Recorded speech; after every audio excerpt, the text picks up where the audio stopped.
할렐루야. 아멘. 우리 모두 두 손을 이렇게 가슴에 모읍시다. 두 눈을 감고 함께 고백해요. 하나님의 말씀은 내 영혼의 생명입니다. 말씀의 축복이 오늘 이루어지게 하소서. 아멘. 자, 오늘 설교를 시작하면서 제가 한 가지 좀 생각할 만한 이야기를 좀 들려드리려고 하는데요. 얼마나 많은 그리스도인들이 교회의 언쟁 때문에 그들이 가진 열정을 소멸시켜 버리는가라는 말로 시작하는 이야기인데 한번 잘 들어보시기 바랍니다. 한 교인이 이웃에 사는 어린이들을 위하여 교회가 후원하는 방과 후 프로그램에 관하여 신나는 생각을 가지고 앞으로 나선다. 복음을 실천에 옮기자. 우리를 필요로 하는 어린이들에게 손을 펴자. 그러나 당회는 어린이들이 교회에 새로운 카페트를 손상시킬 것 같다며 이 제안을 거절했다. 마이크 앞에 몰려드는 사람들로 예산에 대한 논쟁으로 하나님의 말씀보다는 개인의 편견에 근거한 투표로 얼마나 많은 그리스도인들이 그들이 가진 불붙는 처음의 열정을 유쾌하지 못한 교회의 회의들에 의하여 소멸시켜버리고 있는가? 왜 우리는 모두 그리스도인들답게 행동하지 못하고 합의하지 못하는가? 자, 이 글은요, 오늘 우리가 읽은 이 사도행전 15장에 대한 이해를 돕기 위해서 윌리엄 윌리몬 교수님이 쓴 글이에요. 윌리엄 윌리몬 교수님 우리 성도님들에게 좀 익숙하죠? 우리 성경 공부하는 십계명의 공저자이시기도 한데요. 어서 빨리 우리 같이 십계명 성경 공부 다시 할 수 있고 우리 다 같이 할 수 있는 날이 왔으면 좋겠습니다. 자, 지난주까지 우리는 사도행전 13장, 14장에 나타난 바울과 바나바의 1차 선교 여행에 대해서 우리가 말씀을 통해서 읽었어요. 이제 15장에서는요. 그 1차 선교 여행으로 인해서 1차 전도 여행으로 인해서 약간의 문제가 발생하게 됩니다. 그 문제를 이제 초대교회가 어떻게 반응하고 어떻게 해결해 갔는지에 대한 이런 이야기들이 나오는데요. 변화된 사람의 변화된 반응이라는 제목으로 우리 함께 말씀을 나눌 때에 큰 은혜가 있으시기를 주님의 이름으로 축원합니다. 우리는 사도들이 선교 여행을 마치고 돌아올 때에 온 교회가 기뻐했다라는 사실을 우리가 알고 있습니다. 안디옥에서 본격적으로 시작된 이 1차 선교는 1년도 채 되지 않는 시간이었지만 엄청난 성과가 있었죠. 유대인들의 극심한 방해에도 불구하고 하나님은 바나바와 바울을 사용하셔서 갈라디아 지방에 이제 하나님의 교회를 세우셨습니다. 신약성경 갈라디아서가요, 사실 이 1차 전도여행으로 인해서 세워진 교회들 있죠. 이 교회들을 대상으로 한 편지이기도 해요. 자, 그런데요, 오늘 1절 말씀은 별로 유쾌하지 않게 시작하고 있어요. 1절을 보니까 어떤 사람들이 유대로부터 내려와서 형제들을 가르치되 너희가 모세의 법대로 할례를 받지 아니하면 능히 구원을 받지 못하리라 하니. 아멘. 바울과 바나바가 있는 이 안디옥 교회에 유대로부터 어떤 사람들이 올라왔어요. 이 사람들은 아무래도 예루살렘으로부터 온 것 같아요. 그런데 그들은 안디옥에 있는 신자들에게 두 가지를 요구했습니다. 첫째, 할례를 받아야 된다. 둘째, 모세를 통해서 하나님께서 주신 모든 율법을 지켜야 된다. 그렇게 이 두 가지를 하지 않으면 천국에 갈 수 없다. 구원을 받을 수 없다라는 것이 그들의 주장이었습니다. 신앙생활을 하다 보면요, 여러분, 나랑 좀 다른 견해를 가지고 있는 사람들이 있을 수 있습니다.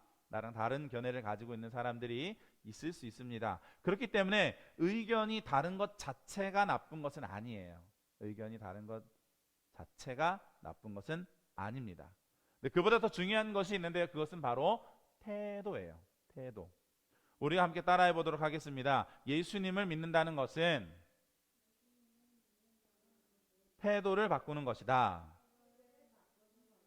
여러분, 본문의 상황을 이해하기 위해서 우리가 오해하지 않아야 될 것이 있는데요. 이렇게 예루살렘으로부터 올라온 이 두 사람이 지금 교회를 시험에 빠뜨리게 하기 위해서 온 것이 아니라는 거예요. 교회를 해치기 위해서 온 것이 아니라는 사실을 우리가 좀 일단은 오해하지 말아야 됩니다. 왜냐하면 여러분 우리가 그동안 사도행전을 통해서 보았던 것을 다시 한번 생각해 보면요, 가장 먼저 이방인 중에 예수님을 믿고 구원을 받은 사람이 누구였어요? 고넬료와 그의 가정이었어요. 베드로는 고넬료와 그의 집에 모여 있는 사람들에게 할례를 줬을까요? 안 줬을까요? 할례를 주지 않았습니다. 이미 주님께서 베드로에게 환상을 통해서 내가 정하다고 한 것을 너가 부정하다고 하지 말아라 라고 주님께서 베드로에게 3번이나 환상 속에서 말씀하셨죠. 그렇기 때문에 이 베드로는 세례를 받지 않고 고넬료와 이방인들에게 구원받은 백성들로 주님이 이미 받으셨기 때문에, 할례를 받지 않고 고넬료와 그의 집에 모여있는 사람들을 주님이 이미 구원받은 백성으로 받아들이셨기 때문에 베드로는 그들에게 할례를 강요하지 않았습니다. 그런데 여러분, 유대인들은요, 심지어 이 헬라 문화를 받아들이고 헬라화 되어진 유대인들까지도, 거의 대부분의 유대인들은 할례가 이스라엘의 사회 안으로 들어오는 모든 이방인 남자들이 반드시 거쳐야 되는 과정이라고 그렇게 생각을 했었어요. 이것은 아마도 예루살렘 교회의 일반적인 구성원들의 태도였을 것인데요, 예루살렘에서 올라온 사람들은 교회를 해치기 위해서 온 것이 아니고, 그들 중에 여러분 어떤 사람도 이방인들에게 설교하는 것을 금지한 사람이 한 사람도 없었습니다. 그것을 반대한 사람이 없었어요. 창세기 12장에서 아브라함에게 하나님께서 주신 축복이 이스라엘 백성들 뿐만이 아니라 이제 모든 인류를 향한 하나님의 축복의 계획이다라고 이 시기에 유대인들은 다, 경건한 유대인들은 생각을 하고 있었습니다.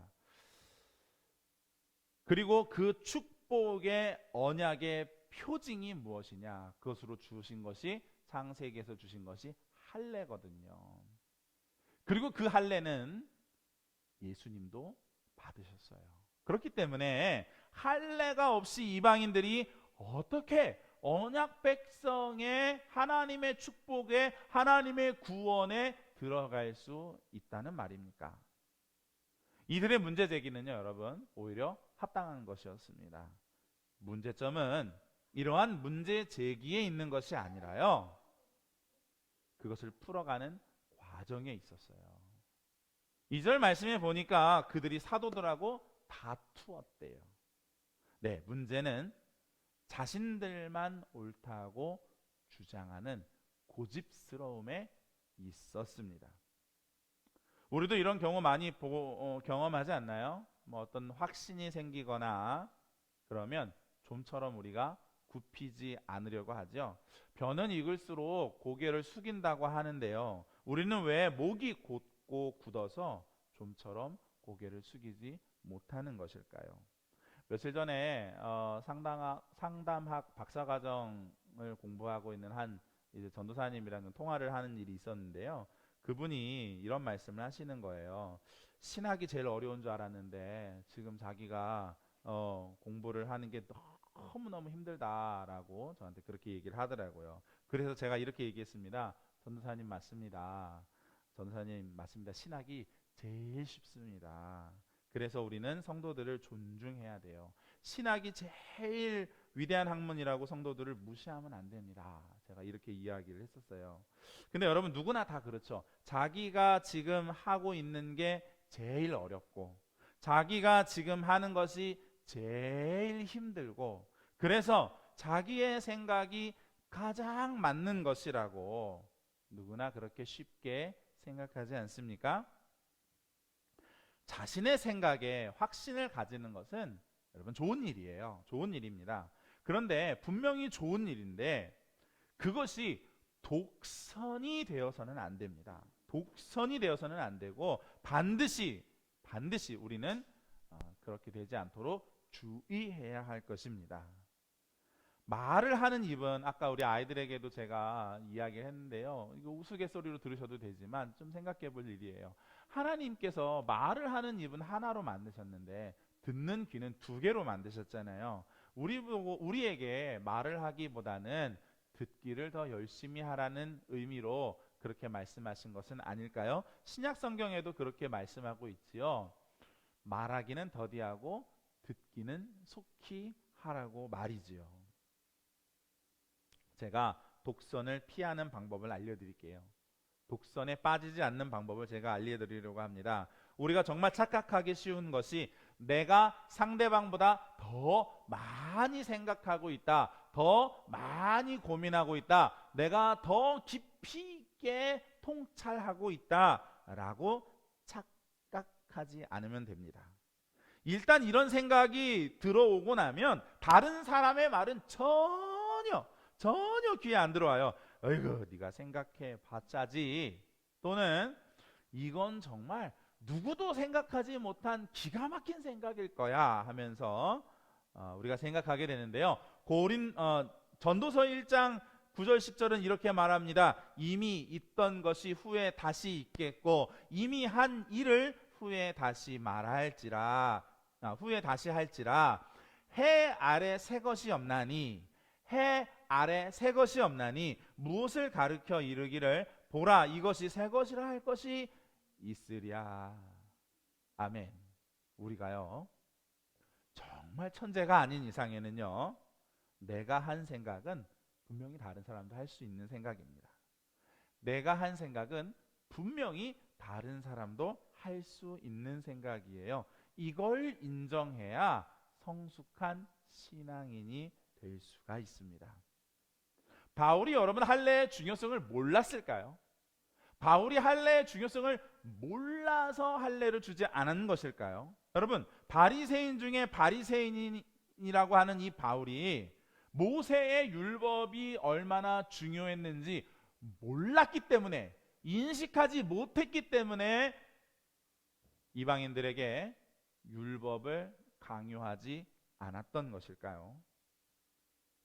전에 제가 한번 말씀드린 적이 있어요. 한 1년 정도 전이었던 것 같은데요. 저 이제 같이 공부하는 이제 전도사님 중에 히브리 대학에서 이제 성서학을 좀 공부하셨던 이제 전도사님이 계신데요. 거기 들어가면 학생들 중에 절반은요 모세오경을 처음부터 끝까지 달달달 다 외운대요.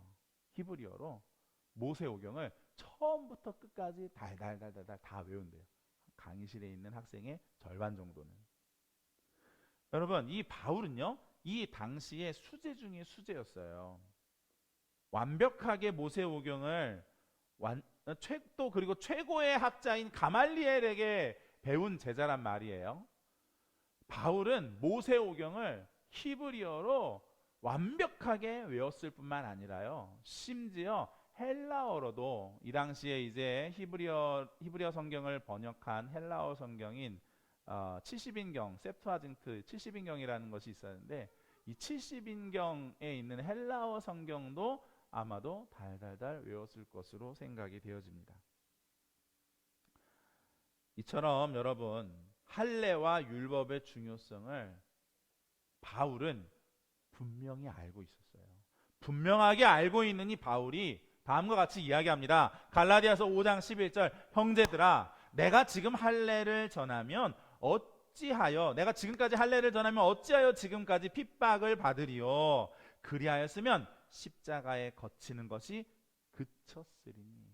바울이요 만약에 할례와 모세 율법을 강요했다고 한다면, 그것을 요구했다고 한다면 자신이 그렇게 유대인들에게 핍박을 받지 않았을 것이라는 사실을 알고 있었어요. 알고 있었음에도 불구하고 이방인들을 받아들이신 하나님의 뜻을 따라서 할례를 강요하지 않았던 것입니다.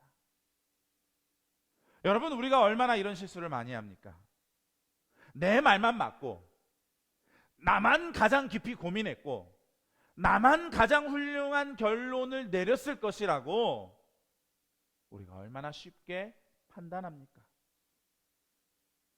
저 사람은 깊이 생각해 보지 않았을 것이라며 얼마나 자주 우리가 다른 사람을 무시합니까? 우리 예수 믿는 사람들은요, 십자가에 예수님과 함께 나를 못 박는 사람들입니다. 그런데 우리는요, 나도 모르게 십자가에서 내려와서 나만 옳다고 고집을 피우고 있어요. 세상 사람들은 기독교인들을 향해서 가장 독선적인 집단이라고, 가장 고집이 센 사람들이라고 평가하고 있습니다. 사랑하는 여러분, 우리의 태도를 바꿔야 합니다. 우리의 태도를 바꿔야 됩니다. 예수님을 믿는다는 것은 태도를 바꾸는 거예요.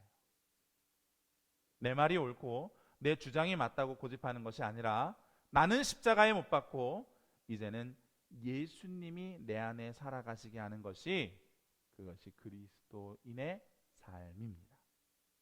지금 조금 불편해도 나보다 못한 사람의 말을 들어주십시오. 조금 답답해도 미처 나만큼 생각하지 못한 것 같은 사람을 억지로 끌어당기려 하지 말고 기다려 주십시오. 예수님은 지금도 저와 여러분을 기다려 주시고 계시지 않습니까? 우리는요, 예수님이 정답을 몰라서 우리를 다그치시지 않는 것이 아니에요. 조금이라도 우리가 예수님을 닮도록 우리의 태도를 주장하는 자, 고집스러운 자에서 들어주는 자, 기다려주는 자, 섬기는 태도로 바꾸시기를 주님의 이름으로 축원합니다. 여러분, 유대인들이 왜 이렇게 율법을 강요했을까요? 유대인들이 도대체 왜 이렇게 율법을 강요했을까요? 율법을 지켜야만 구원을 받을 수 있다고 도대체 왜 이렇게 이야기했을까요? 그 이유는요, 여러분, 그들이 완전히 변하지 않았기 때문에 그래요. 완전히 변하지 않았기 때문에 그래요. 우리 함께 따라해 보도록 하겠습니다. 예수님을 믿는다는 것은 완전히 변화하는 것이다. 앞서서 이 사람들이 교회를 해치기 위해서 온 것이 아니라고 제가 분명히 말씀을 드렸습니다. 이 부분에 대해서는 오해가 없으시기를 바랍니다. 이들도 기독교 신앙을 받아들인 사람들이고요, 이들의 의도는 교회를 유익하게 하고 건강하게 하겠다라는 그런, 뭐랄까, 좀 거룩한 어떤 그런 부담감을 가지고 지금 교회에 찾아온 거예요. 그런데 이들은 바울과 바나바와 첨예하게 대립을 했고, 결국은 이 문제는 이제 초대교회 전체가 모여서 토의를 해야만 하는 매우 심각한 문제가 되었습니다. 이 일로 인해서 예루살렘에서 최초의 공의회가 열리게 되었고요, 바울과 바나바는 안디옥에서 예루살렘으로 보내지게 되었어요. 바울과 바나바는 예루살렘으로 가는 그 길에 베니게와 사마리아라고 하는 곳에 이제 있는 교회들을 들렸는데요, 그곳에서 선교 여행에서 있었던 이야기들을 나누었어요. 이렇게 하나님께서 이방인들을 구원해 시켜 주시고 지금 비시디아 안디옥과 루스드라와 더베와 이런 곳에 하나님의 교회가 세워졌습니다 라고 선교 여행의 결과를 보고를 했는데요, 그곳에서 선교 여행에 대한 이야기를 나누는데 누구도, 어떤 사람도 할례나 율법 준수를 가르쳐야 된다고 문제를 제기하지 않는 거예요. 이상하죠? 이상하죠? 사마리아와 베니게에 있는 교회들은 이방인들에게 율법, 이 교회의 구성원들은 유대인들이었음에도 불구하고 이들은 요구하지 않았어요. 자, 이제 두 사도가 예루살렘에 도착했을 때 똑같이 선교 여행에 대한 이야기를 나누었습니다. 그런데 이번에는 이방인들에게 할례와 모세의 율법을 지키게 해야 된다고 이의를 제기해 오는 것 아니겠습니까? 5절에 보니까 이 사람들의 정체가 나와요. 5절에 보니까 정체가 나오는데 그게 뭐냐면 바로 바리새인 출신의 신자들이었어요. 원래 바울처럼 원래 바리새인이었다가 예수님을 믿게 된 바리새파 출신의 기독교 신자들이었습니다. 여러분, 사실 이 당시에 바리새인들은 예수님을 믿는 것이 어려운 일이 아니었습니다. 우리가 조금 이제 신약을 보는 눈이 조금 바뀌어야 될 필요가 있는데요. 사도행전 이후에는 바리새인들이 예수님을 믿는 것은 크게 어려운 일이 아니었어요. 왜냐하면 바리새인들의 교리와 기독교의 교리가 사실 거의 다르지 않기 때문에 그렇습니다. 이들은 부활과 그리고 천국과 지옥을 믿고 있었어요. 그렇기 때문에 예수님의 부활을 받아들이는 것이요, 그렇게 어려운 일은 아니었어요. 다만 한 가지, 바리새인들과 기독교인들 사이에 가장 큰 차이가 무엇이냐면 율법 준수에 있어요. 율법 준수. 바리새인들은 철저한 율법 준수를 통해서만 구원을 얻을 수 있다고 믿었습니다. 그렇기 때문에 이들은 예수님을 믿어도 율법을 지켜야만 구원을 받을 수 있다고 그렇게 가르쳤던 거예요. 그러나 여러분, 가장 열정적인 바리새인이었던 바울은 갈라디아서 2장 16절에서 이렇게 이야기를 해요. 사람이 의롭게 되는 것은 율법의 행위로 말미암음이 아니요 오직 예수 그리스도를 믿음으로 말미암은 줄 알므로 우리도 그리스도 예수를 믿나니 이는 우리가 율법의 행위로서가 아니고 그리스도를 믿음으로써 의롭다함을 얻으려 함이라. 율법의 행위로서 의롭다함을 얻을 육체가 없느니라. 아멘. 바울이 이렇게 말한 이유는 여러분 한 가지입니다. 바울이 이렇게 말한 이유는 한 가지예요. 자기는 다메섹 도상에서 예수 그리스도를 만나고 완전히 변화했기 때문이에요. 완전히 변화했기 때문이에요. 그러나 다른 바리새인들은 예수님을 믿기는 믿어도 자신들이 그동안 쌓아왔던 논리를 그대로 유지한 채 예수님만 메시아로 받아들였어요. 예수님만 메시아로 받아들였어요. 그들은 완전히 변화하지 않았습니다.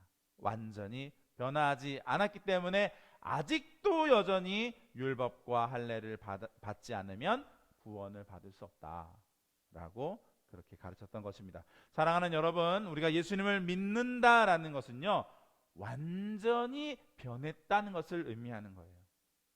그냥 교회 다니고 직분 받고 봉사하고 헌금하는 것이 예수님을 믿는 것이 아닙니다. 예수님을 믿는다는 것은 완전히 변화되는 것입니다. 여러분, 누가 가장 변하기 힘들까요? 누가 가장 변하기 힘들까요? 한 번도 복음을 들어보지 않은 사람, 그 사람이 가장 변하기 힘들까요? 아니에요. 그렇지 않습니다. 오히려 예수님을 믿은 지 오래된 사람이 가장 변화되기 힘들어요. 바리새인처럼 신앙생활에 익숙한 사람이 변화되기 힘들어요. 왜요? 기독교 신앙에 너무 익숙하니까 자기가 기독교 신앙이랑 비슷한 삶을 살고 있어서 그거를 진짜와 구별하는 게 너무 힘든 거예요. 어려서부터 부모님 때문에 교회 다닌 사람들이 가장 변화되기 어렵습니다. 기독교 신앙에 너무 익숙해서 내가 맞는지 틀린지 구분을 하지 못하기 때문에 그래요. 또 예수님을 믿어도 돈이 중요한 사람은 돈으로 모든 것을 판단해 버립니다. 겉으로 보이는 것이 중요한 사람은 모든 일에 겉모양을 최우선으로 생각해요. 재미가 중요한 사람은 어떻겠습니까? 어떤 행사를 해도 재미있어야 된다고 그렇게 생각을 하죠. 음식이 중요한 사람은 어떻게 할까요? 뭘 하더라도 일단은 잘 먹여야 된다라고 그렇게 생각을 해요. 어떻습니까? 다들 자기가 생각하는 기준에서, 자기 자신의 논리에서 자기에게 익숙한 결론을 내리지요. 자기에게 익숙한 결론을. 물론 하나님은요, 각자 이런 다양한 그 다양성들을 사용하셔서 합력해서 선을 이루시는 분이십니다. 할렐루야, 아멘. 하지만 그렇다고 해서 나의 전문 분야를 통해서 쓰임을 받는 것과 쓰임을 받는 것과 내가 고집스럽게 내 주장만 하는 것은 전혀 다른 이야기예요. 전혀 다른 이야기. 어떻게 해야 될까요? 우리는 완전히 변해야 됩니다. 완전히 변해야 돼요. 우리의 기준이 완전히 변해야 돼요. 우리의 기준이 완전히 변해야 돼요. 나에게 익숙한 것이 기준이 아니라 예수님의 십자가가 기준이 되어지도록, 예수님의 십자가가 기준이 되어서 우리의 삶이 변화되어야 합니다. 우리는 어떤 일을 완벽하게 만들기 위해서 내가 생각할 때 가장 좋은 방법을 선택하잖아요. 그런데 기준이요, 예수님의 십자가로 바뀌면 이 일을 완벽하게 하기 위해서가 아니라 하나님께 영광이 되게 하기 위해서. 할렐루야, 아멘. 하나님께 영광이 되게 하기 위해서, 하나님의 뜻에 맞추기 위해서 최선을 다하게 돼요. 말씀을 시작할 때 들려드렸던 윌리엄 윌리엄 교수님의 글을 우리 한번 생각해 볼게요. 자, 한 교인이 이웃의 어린이들을 섬기는 방과후 프로그램에 대해서 제안을 했잖아요.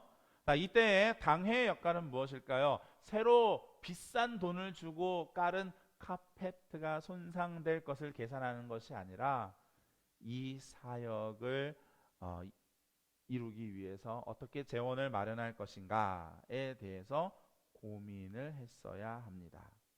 사람들이 마이크 앞에 몰려들어서 자기의 의견들을 막 내기 위해서 열을 낼 것이 아니라 이 일이 하나님께 영광이 되게 하기 위해서, 그렇다면 나는 어떻게 아이들을 섬겨야 할 것인지 고민하고 그것에 열을 내야 되겠지요.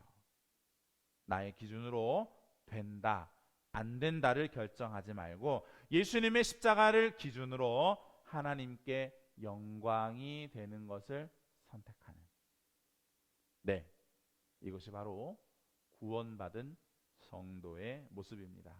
변화된 사람의 변화된 태도입니다.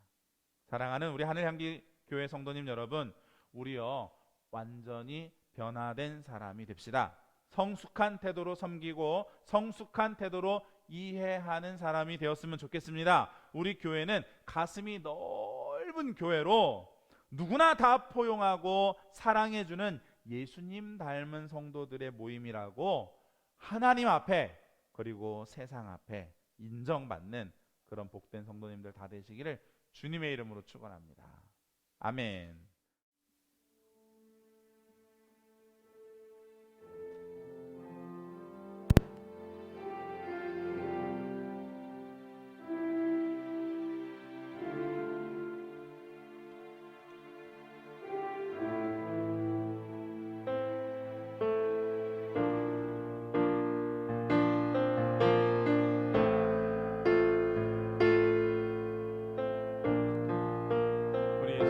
하면서 같이 함께 찬양합니다. 거룩하신 하나님,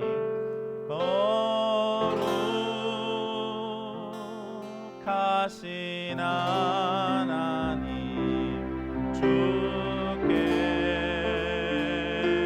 감사드리세. 날 위해 이 땅에 오신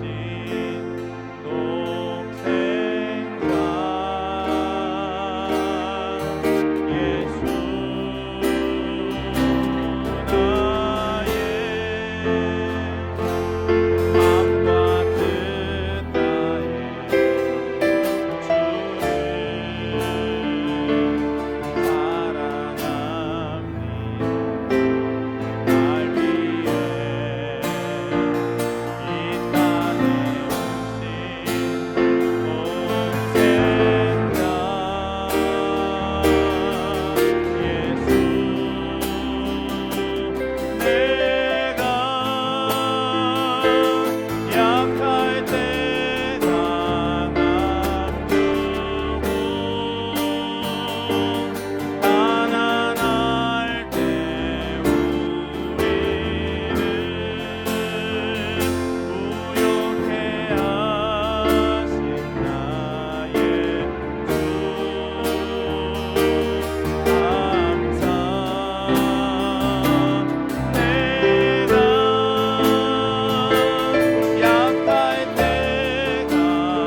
우리와 함께 하시고 우리에게 새 힘 주시고 우리를 붙들어 주시고 안아 주시고 함께 하시는 주님, 이제 곧 있으면 성탄인데 우리를 위하여 육신을 입으시고 이 땅 가운데 찾아오신 우리 예수님의 성탄을 생각하며 주님의 낮아지심, 주님의 맞추심을 생각하며 우리도 우리의 태도를 고집스러우면서 독선이 가득한 모습에서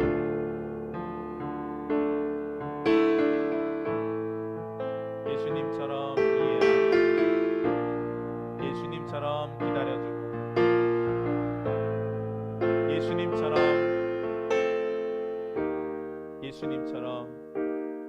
예수님처럼 살아가는 우리 모두가 되게 하여 주옵소서. 하나님, 우리의 신앙이 어느새 익숙해져 버려서 무엇이 본질인지, 그 본질로부터 얼마큼 떠나가 있는지 깨닫지도 못하고 저 멀리 주님의 십자가로부터 떠나가 있는 우리의 모습은 아닙니까? 혹시 우리가 너무 익숙해서 이 바리새인 출신 우리 유대인 신자들처럼 그것이 너무 익숙해서 내 삶을 변화시키지 못하고 그렇게 고집스럽게 잘못된 길을 걸어가고 있지는 않았습니까? 하나님, 나는 가슴이 넓은 사람으로 인식되어지고 있습니까? 고집스럽고 독선적인 사람으로 인식되어지고 있습니까? 주님, 바라기는 우리 하늘향기교회 성도님들은 예수님 닮은 넓은 가슴을 가진 완전히 변화되어진 성숙한 태도로 살아가는 그리스도인들이 다 되어지게 하여 주옵소서. 하늘의 높은 보좌를 버리시고 이 땅에 내려오신 성탄의 주님을 생각하며 우리도 낮아지게 하소서. 우리도 낮아지게 하소서. 우리도 낮아지게 하소서. 예수님을 닮은 예수님의 향기가 나는 우리 모두가 되게 하여 주옵소서. 예수님의 이름으로